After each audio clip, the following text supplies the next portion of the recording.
This is the largest gathering of people which has ever taken place on Earth at any time in history. It's the Kumbh Mela, India's biggest religious festival. By tonight, 15 or maybe 20 million people will be here to bathe at the confluence of the sacred rivers Jamna and Ganges. Here in this greatest of all pilgrimage places, the ashes of Gandhi and Nehru, the architects of modern India, were strewn on the waters. And so too Nehru's murdered successors, his daughter Indira, and in 1991 his grandson Rajiv. In India, the currents of sacredness run deep indeed. Among the millions of ordinary Indians from all castes and walks of life are holy men and women who've renounced the material world for a life of austerity and meditation, one of India's oldest callings.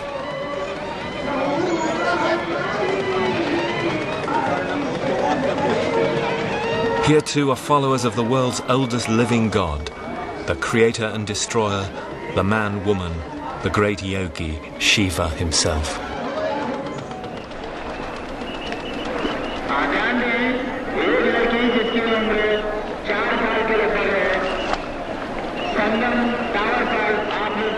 India was one of the earliest of the great civilizations, and it defined the goals of civilized life very differently from the West. The West raised individualism, materialism, rationality, masculinity as its ideals. India's great tradition insisted on non-violence, renunciation, the inner life, the female as pillars of civilization. And through all the triumphs and disasters of her history, she hung on to that ideal, an eternal quest to identify humanity with the whole of creation. A unity in diversity.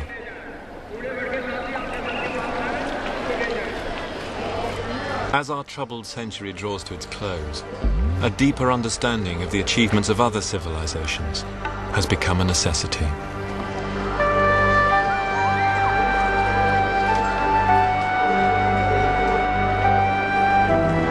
As Mark Twain said here a century ago, the Indians may seem poor to we rich Westerners, but in matters of the spirit, it's we who are the paupers, and they who are the millionaires.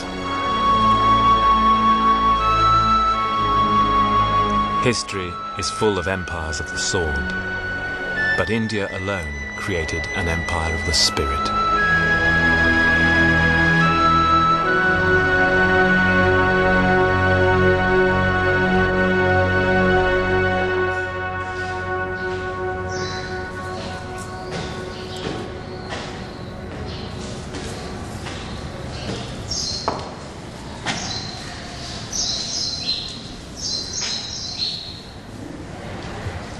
Our search for India's past begins in an old British library in the heart of Calcutta, once capital of the British Indian Empire.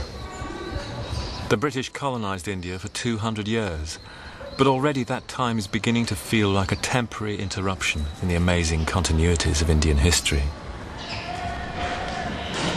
The memorials of that era are fading now with every monsoon rain, and a deeper past is reasserting itself. The India before the Europeans. India's history was almost unknown to the outside world till the 18th century. And then here in the Asiatic Society in Calcutta, the Europeans first discovered that India's sacred language, Sanskrit, the root of all the North Indian dialects, was akin to Greek and Latin. The oldest living language, it had entered India in the 2nd millennium BC with Aryan invaders. And the earliest and most revered Sanskrit literature comes from that time. Of all the great collection of Sanskrit sacred texts, known collectively as the Vedas, the oldest is the Rig Veda. It comprises about 1,000 archaic chants and hymns, older even than Homer's Iliad and Odyssey, preserved over an immense period of time by oral transmission. This is the oldest surviving written text of the Rig Veda, and it dates only from the 14th century AD. But the first hymns in this collection could have been composed as early as 2000 BC. The tale they tell seems to be one of the migration of groups of Sanskrit-speaking peoples who called themselves Aryans literally the noble ones, a migration into northern India. It suggests that they found there, when they arrived, a civilization which was already thriving, with cities and towns and forts, rich in cattle and treasure, with a dark-skinned population who contrasted with the light-complexioned northerners, the Aryans. The Rig Veda implies a long period of interaction between the two cultures, but it also certainly suggests that in places the Aryans destroyed the towns and cities of the native population, subdued them, and carved up their land for settlement.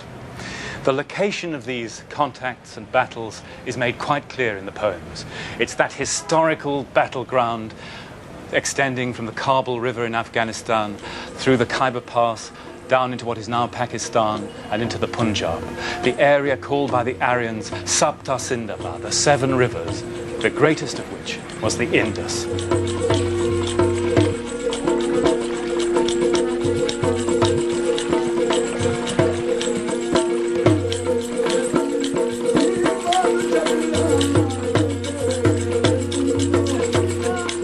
From the very beginning, rivers were sacred to Indian culture, literally the source of life. And the first Indian cities grew up on the rich alluvial soil left by the annual flooding of the Indus.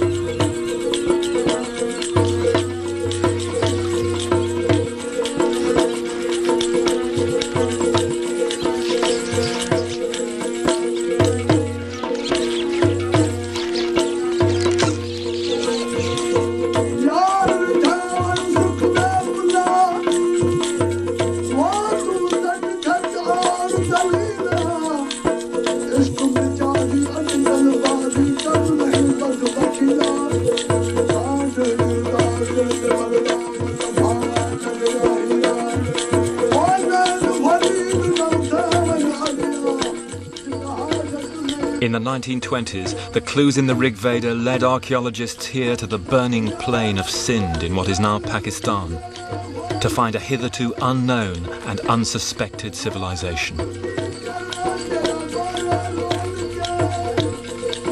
A forgotten empire which had traded with Babylon and Ur of the Chaldees.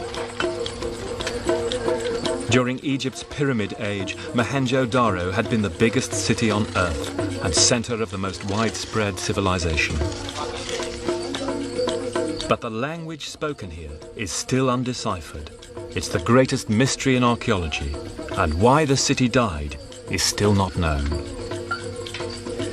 Yet all over Mohenjo-Daro are clues which point to direct connections between this past and the present day. In the middle of town was a great brick-lined bath, recalling the central importance of ritual bathing in today's India.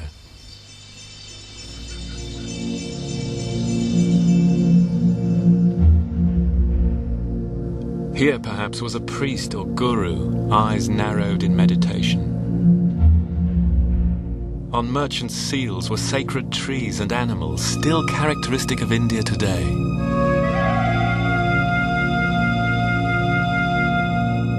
And here, surrounded by wild beasts sitting lotus fashion,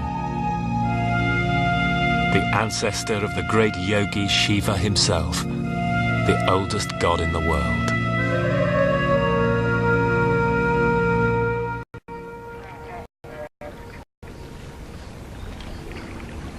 Those living links with the deep past point our search for India's roots to the village. This is Kosambi on the Jumna River south of Delhi. The village has been the basis of Indian life for thousands of years. 2/3 of her population of 850 million still live in places like this.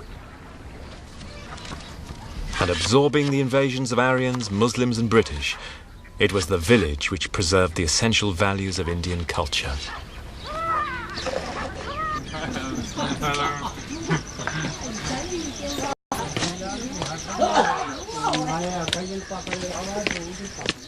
The key to those values is the deep-rooted belief that all life is sacred. In the overfed and secular West, the idea of the sacred cow may be meaningless. But here, for poor people, it pulls loads, gives milk, butter, fuel, manure. And to kill it is literally sacrilege. The basic beliefs of Hinduism reinforce this idea of the connectedness of life. At a village shrine, one of the highest priestly caste offers a libation and a Sanskrit prayer. This black stone icon, descended from the phallic stones of Mohenjo-Daro, is the mark of the god Shiva, a symbol of the life force.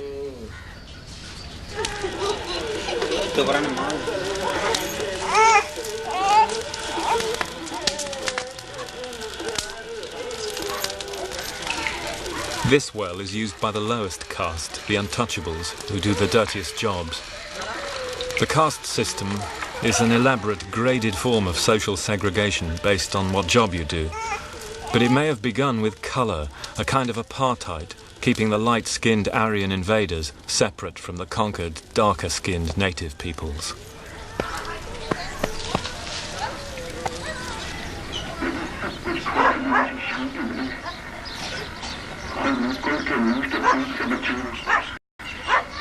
In the first millennium BC, the fusion of the Aryan newcomers and the elder culture bore fruit in some of the greatest spiritual works of humanity.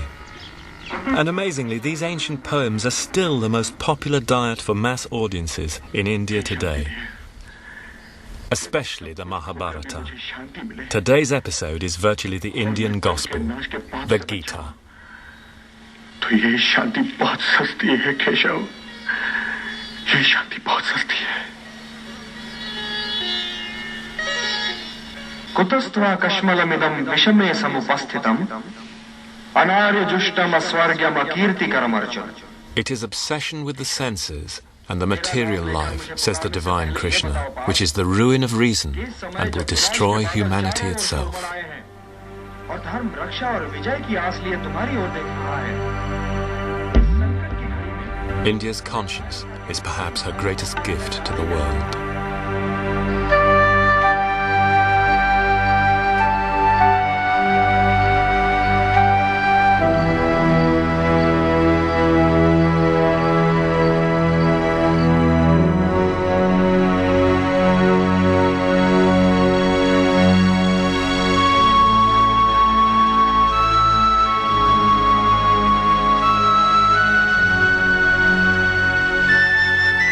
Around 500 BC, city life revived in the Ganges Valley, and a renaissance took place as glorious as the age of Pericles in Greece.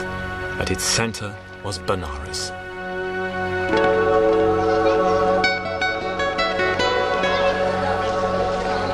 For the pilgrims bathing here on the morning of Shiva's festival day, Shivaratri, the city of Shiva is beyond time and history, a place of redemption.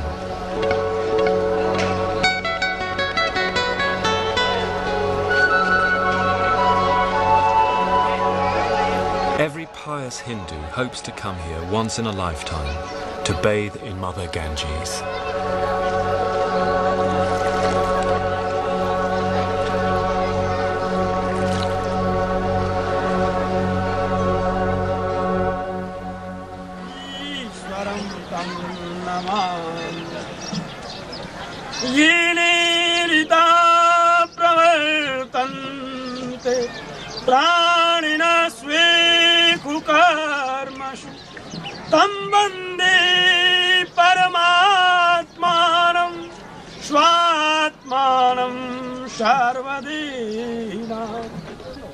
On the riverbank, pilgrim guides tell of the deeds of Shiva on earth to religious tourists from all over India.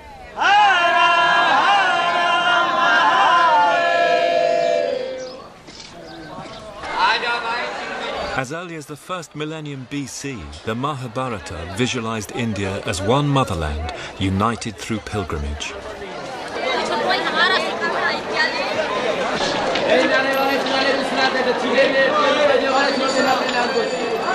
And this vast and continuous recirculation of money, people and ideas is what has given India the unity which it never had in politics until the British came. So you've been to Bajnath. Bajnath you have been. These men are typical of the thousands here today. Poor agricultural labourers from a village near Kasambi.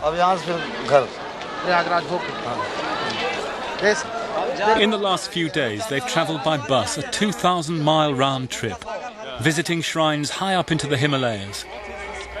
They've spent their entire savings for the year. We do it, they say simply, because our ancestors did it.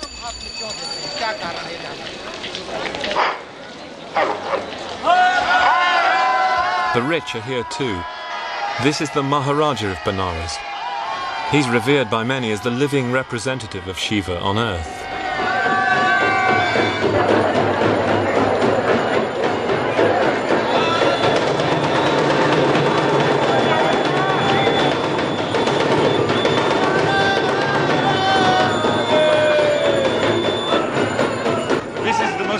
At the heart of the sacred city is a labyrinth of narrow alleys. And how old? In the very centre is a small Shiva temple viewed by the pilgrims as the most sacred in India. It's the goal of everyone tonight, bearing their pots of Ganges water.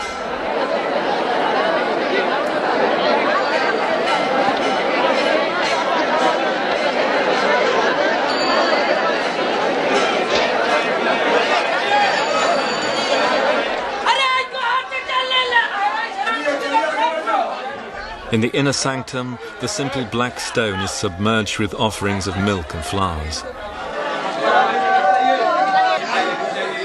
These ancient rituals connect the worshippers with their deity, but also their history, their myths, and their deepest racial memories.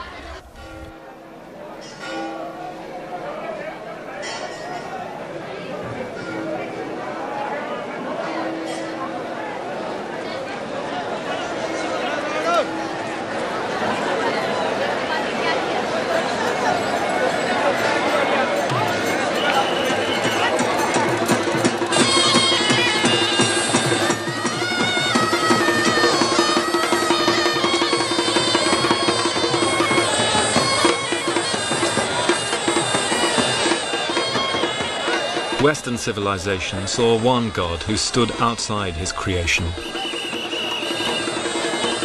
India saw numberless aspects of the same divinity, unity and diversity. Each was a vision deeply rooted in the distinctive character of its own civilization.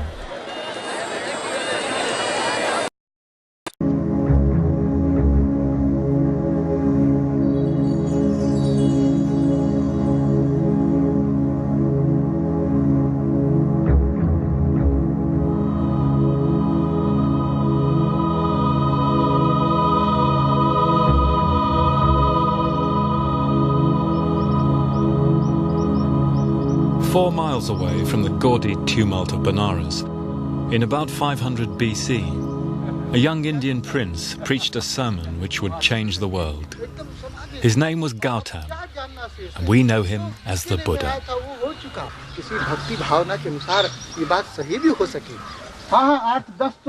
I have reached the conviction, he said, that human suffering must be comprehended. The Buddha's answer to the perennial question was simple and typically Indian. It is attachment to the senses and to material desires, he said, which is the root of all human unhappiness. Get rid of those desires and you'll find the path to salvation. The period of the Buddha's lifetime, from the 6th to the 5th century BC, has been called the Axis Age, because so many of the great thinkers in world history were alive at the same time. The Buddha and Mahavira in India, Pythagoras and the early Greek philosophers, the greatest of the Old Testament prophets like Isaiah, Confucius, Lao Tzu and the Taoists in China, and even some have thought Zoroaster in Persia. It's extraordinary to think that many of those people could actually have met each other. It suggests that the ancient world, which had emerged from the first civilizations of Iraq and Egypt, China and India, was undergoing a crisis of spirit, but also a crisis of opportunity. Fundamental questions were being asked about the nature of God, about the meaningfulness of life on earth, and about the basis of the authority for kings and states. And at the heart of that, the question which still plagues governments even today in the United States and the Soviet Union. How do you persuade your citizens to act as moral beings? How do you persuade them to be good? The different ways in which those civilizations attempted to come to terms with these questions still shape them and us today. The Near East took the path of monotheism, which would become central to the ideology of the West as well as of Islam. China, the Confucian conception of the individual, the family and the state in a perfectible moral order on earth. Whereas in India, the great tradition asserted that this earthly material life is simply illusion and that true enlightenment can only come by forsaking it, the absolute opposite of the Western ideology. And so the social and economic character of these great cultural blocs is still shaped by that revolutionary epoch even today.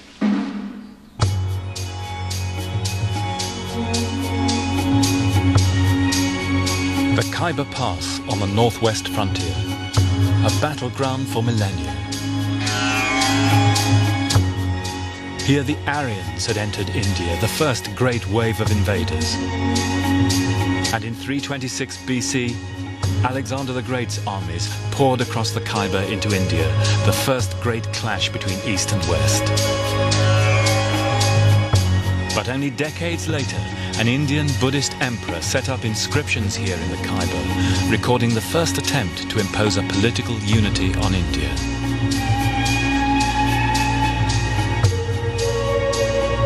This was the Mauryan Empire, and the emperor, the great Ashoka.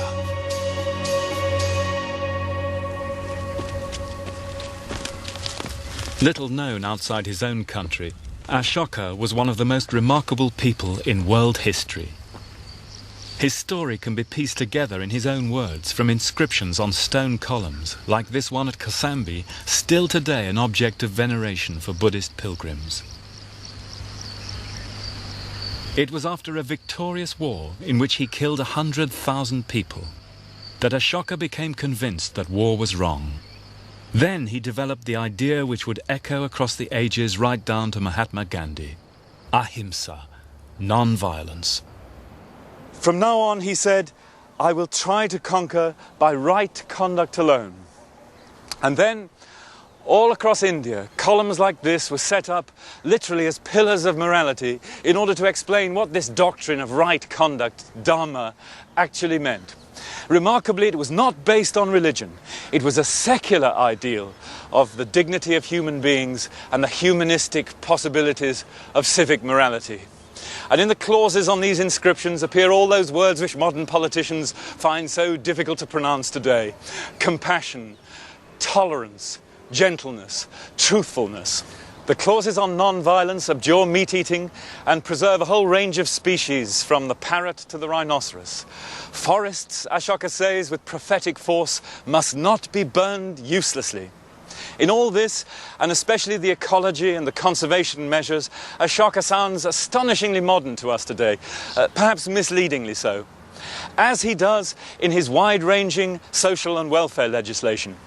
But so too in that bane of our time, massive state intervention, with an army of spies and thought police to check up on what people were doing. It sounds intolerable to us today, and no doubt it was to some people at the time too. But Ashoka is an extraordinary product of that extraordinary age, the Axis age, turning from the authority of religion and magic to that of reason and morality as a basis for politics. And however imperfectly he tried to execute it, his idea of dharma, of right conduct, was one of the great ideas of human history, to set beside Greek democracy, the American Bill of Rights, the Communist Manifesto. And as one stands with the late 20th century world roaring around, one might be forgiven for thinking that this was an idea whose time is almost come.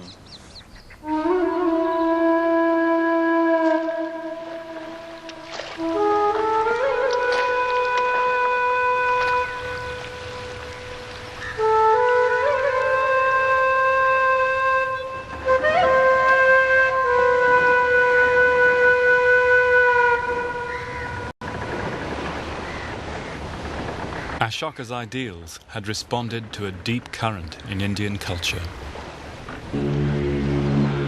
Here in the southwest, Kerala has long been a cosmopolitan place, Chinese fishing nets lining its lagoons.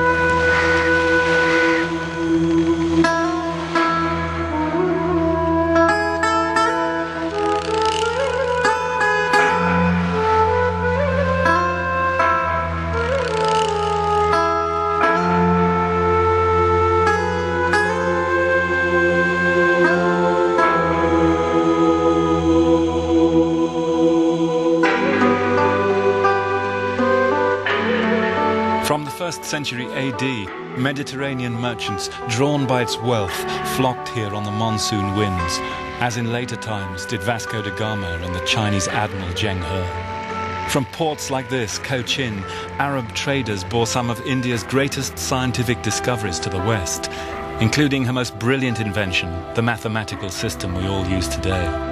But the real motive for the trade was spice.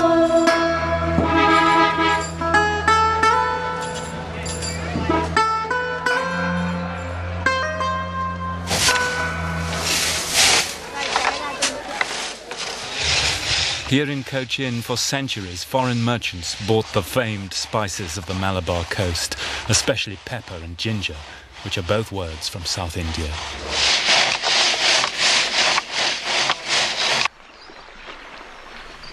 Such contacts help breed an outward-looking and tolerant society, as it still is. Sail up the little rivers and creeks in the Cochin backwaters, and you'll come across communities which embody the Indian idea of civilization as pluralism.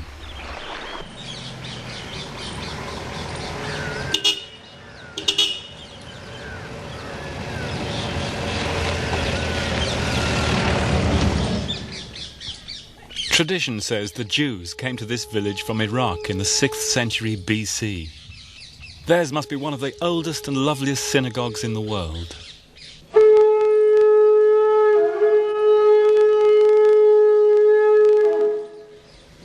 They're only one family now, carefully maintaining the rites as best they can. But recently local girls have converted to marry into the family, so they still hope their traditions will be passed on.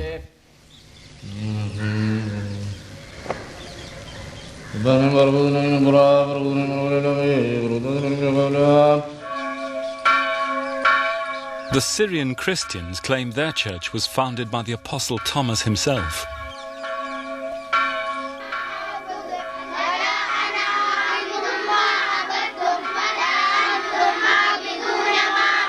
Islam, meanwhile, came by sea in the 7th century with Arab traders, peacefully, not as elsewhere by war and conquest.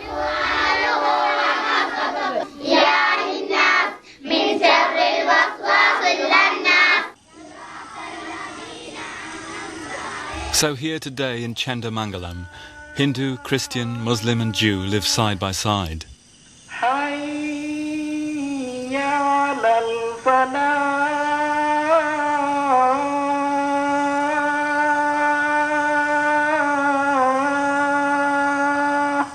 All these people of different faiths, says Krishna in the Gita, whatever form of worship they choose to fulfill their desires, ultimately their worship comes back to the same source.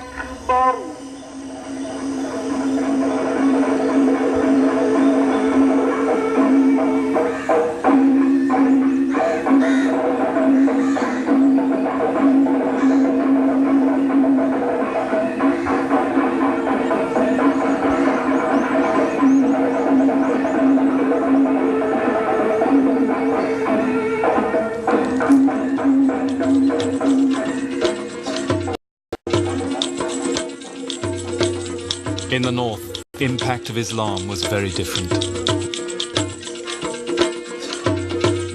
India is full of riches, wrote the Muslim historian Al-Biruni, entirely beautiful and delightful. And as its people are mainly infidels and idolaters, it is right by order of God for us to conquer them. Within a few decades of the Prophet's death, Islam had swept westwards to Spain and eastwards to the Indus Valley.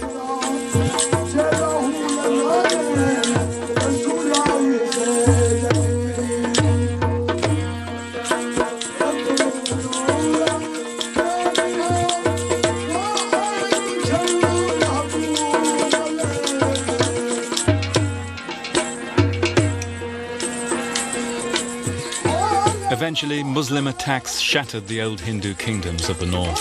Benares itself fell in 1194, and in the heart of the city you can still see what results from asserting by force the unique truth of one faith over another.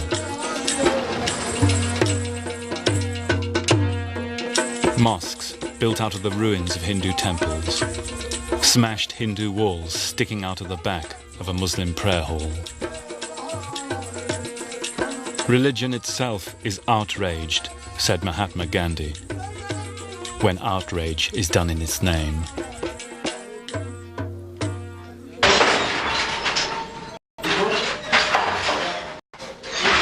These tragedies initiated a long and tortuous relationship between Hindu and Muslim, which both enriched India and, even in our own time, has threatened to tear it apart.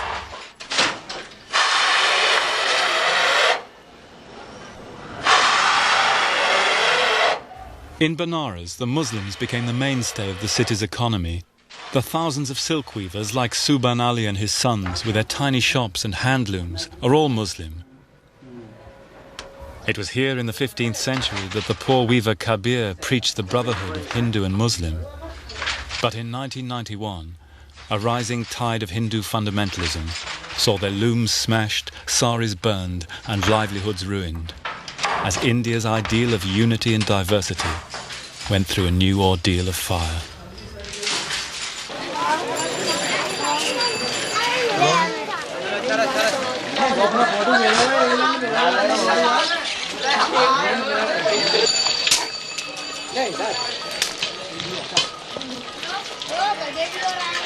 A mixed Hindu and Muslim culture arose in the north. And in the 16th century, there was yet another brilliant flowering of Indian civilization, the Mughals.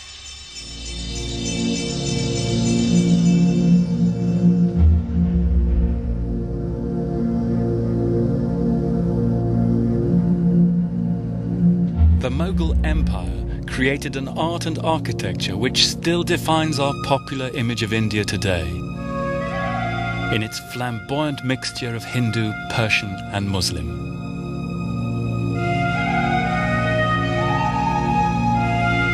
This is Fatehpur Sikri, founded in 1569 near Agra by Akbar the Great.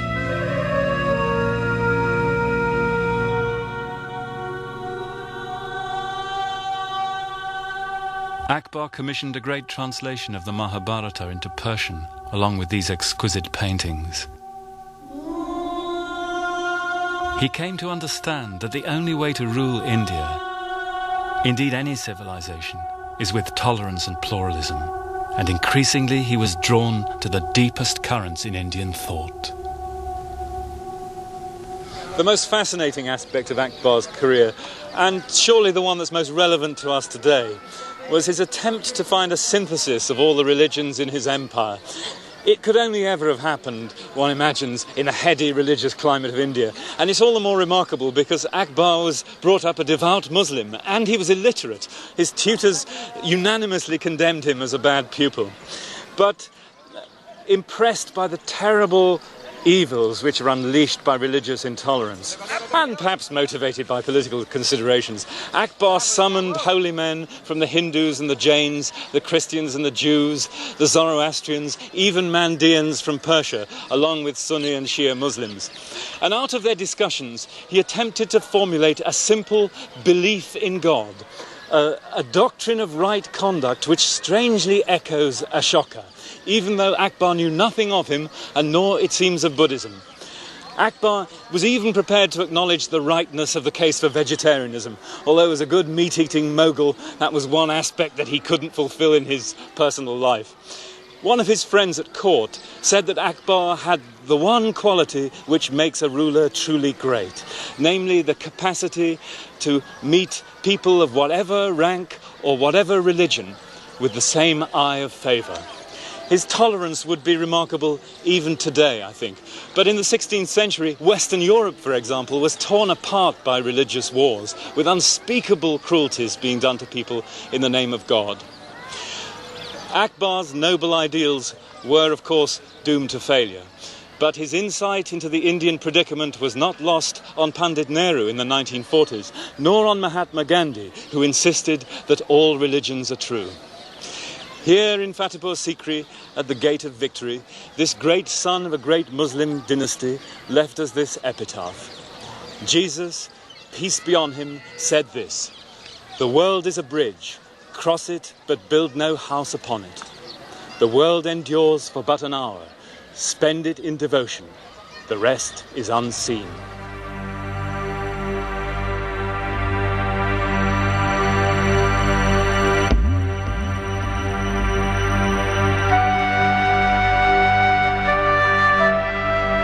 Akbar's city of dreams was deserted because of lack of water.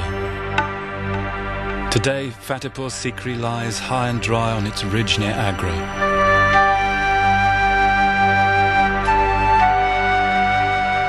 His empire had created a unified state, giving the same rights to Muslim and Hindu.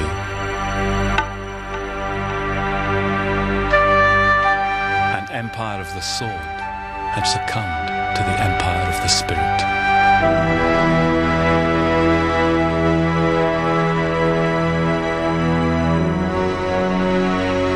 Now it has become clear to me, Akbar wrote, that in our troubled world, so full of contradictions, it cannot be wisdom to assert the unique truth of one faith over another. The wise person makes justice his guide and learns from all. Perhaps in this way, the door may be opened again, whose key has been lost.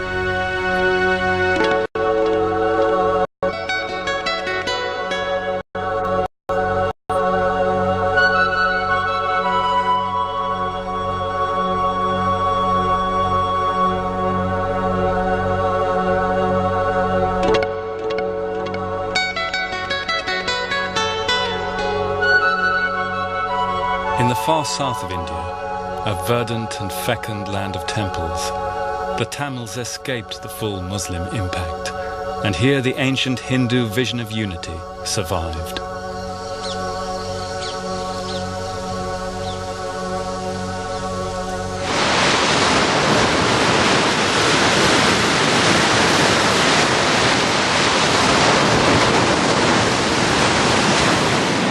From ancient times, the Tamil shore was frequented by Greek and Roman traders. Here, said their poets, beautiful great ships of the Greeks bearing gold came splashing on the white foam to return laden with spices.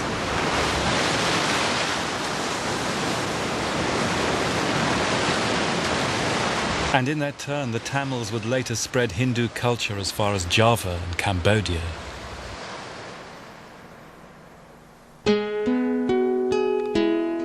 The Tamils left brilliant legacies in poetry, painting and sculpture.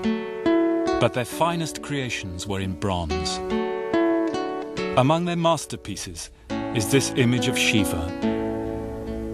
The wild god of prehistory is here transformed by the Tamil sensibility into a sinuous and sensuous cowherd with a turban of snakes. This was cast in one piece in 1011, 400 years before Donatello in Florence. There'd been nothing like it since the ancient Greeks. But perhaps the most beautiful of all Tamil bronzes is this portrayal of the dual nature of divinity, male and female, in one body.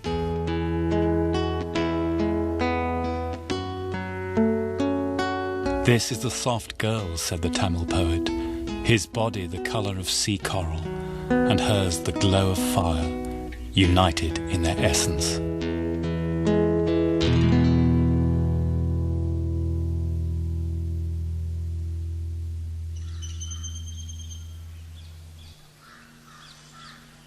The cultural centre of the Tamils from ancient Greek times was Madurai, the splendid temple with its tall towers, as their poets sang.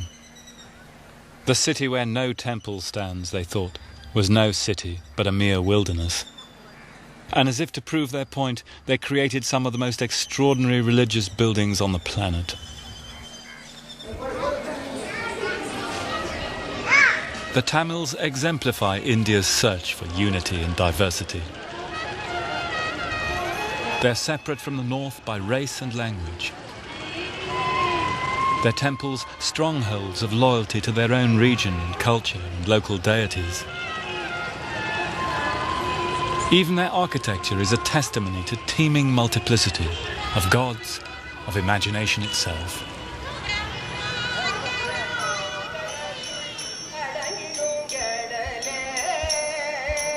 And yet, Tamil culture is united to Mother India through the search for the eternal Dharma, the law of human righteousness, and the universal vision of human existence, which the great tradition of India has always sought.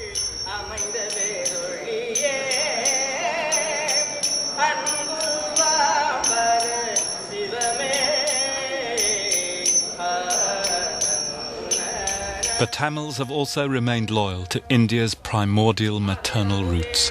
The chief deity here in Madurai is the great goddess, the female principle in creation, long supplanted in the West by the male gods of monotheism.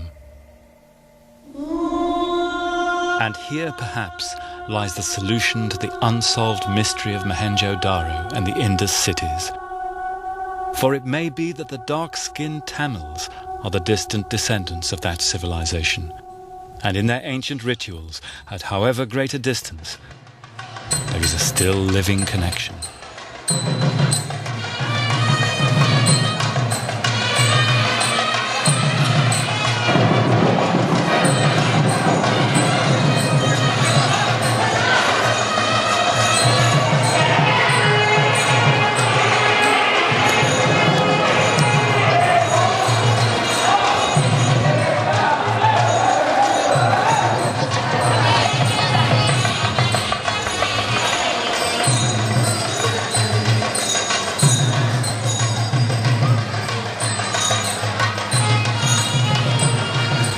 Once a year, the image of the goddess is taken to the banks of a sacred lake to celebrate her marriage to Shiva. There, she and her consort are serenaded with haunting hymns in Tamil, perhaps the living descendant of the language of the Indus cities.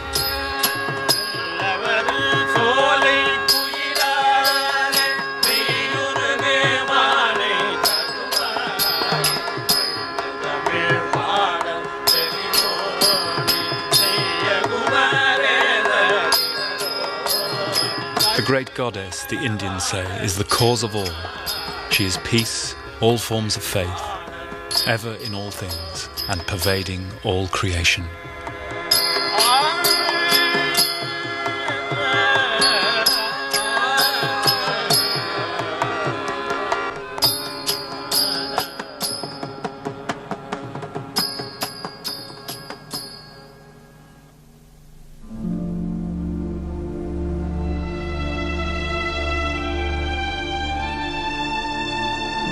And now the last and perhaps most fateful invasion of India took place. Soon she could be depicted as a naked black female, submissively offering her riches to Britannia.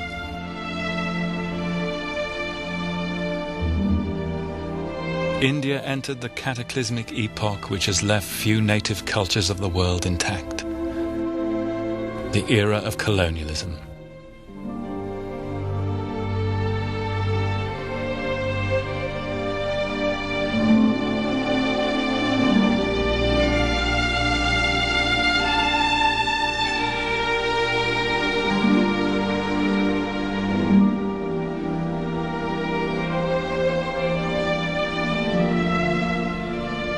The natural resources of India were plundered.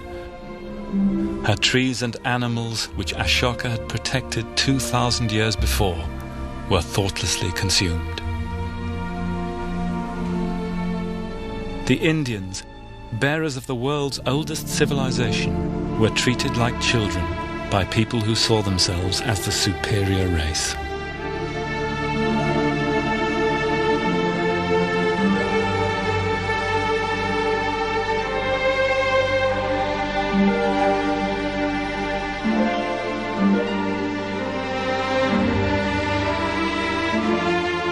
In fantastical costumes and invented ceremonies, the rulers of a small island 5,000 miles away glorified themselves.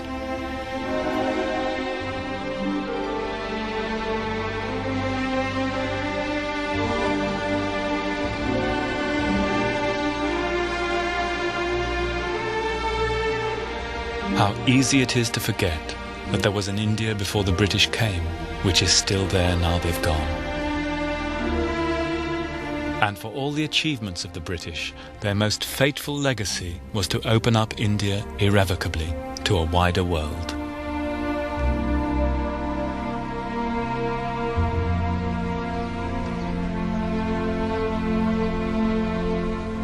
Our search has brought us back finally to Allahabad and to the family house of the Nehrus.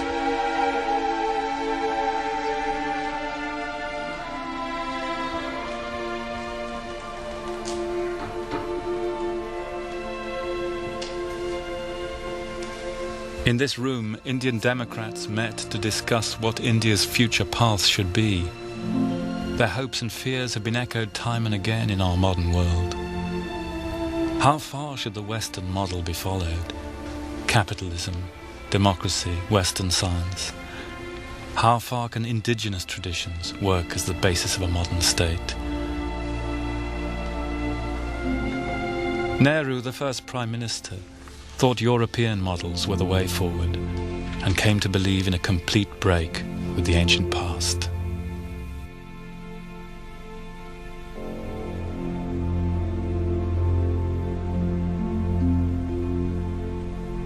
His friend Mahatma Gandhi, whose bedroom this is, had faith in India's own path, in self-cultivation, in local economies and village democracy, in Ashoka's principle of non-violence. For him, the greatest legacy any civilization has is simply itself. The modern state of India, conceived and argued over only half a century ago in this house, in fact, rests on a great tradition extending back thousands of years with an amazing cultural continuity which has reasserted itself time and time again, and which brings the ideals of the Buddha and Ashoka and Akbar converging on this house like thought lines. India has been prodigiously gifted and creative in every field of human endeavour. If we were to choose one characteristic legacy, and it would be a Western choice, then perhaps it is that India placed the spiritual quest at the centre of life in the way that no other civilization did. But India also had a deep-rooted secular tradition extending back as far as the time of Ashoka. And this tradition deeply impressed Nehru and his friends as they attempted to frame a new constitution for their new secular state. They were also inspired, as we can see from the books on Nehru's shelves, by the egalitarian tradition developed in the West through the revolutions in England and America, in France and Russia, although some of those ideals were at odds with the great tradition. And both those great currents went into the modern state of India. Which way the great tradition will go in the 21st century, history cannot tell us. But it's worth recording that in the 1990s, the greatest audiences on television in India still came to watch the Gita, the most ancient and the most authentic tradition of life in India, with its assertion that moral enlightenment is the goal of every citizen in life. And here too, in the Nehru house in Allahabad, a thumbed boyhood copy of the Gita lay at Nehru's bedside from childhood to old age. So perhaps it is still true at the end of the 20th century, true for nations as well as people, that we may know our ends by our beginnings. Outside the Nehru house, the climax of the Kumbh Mela has arrived. The greatest gathering of people ever seen on earth are waiting for dawn, when led by the naked renouncers of this world, they will bathe in the sacred river, in Mother Ganges, the symbol of India's age-long civilization.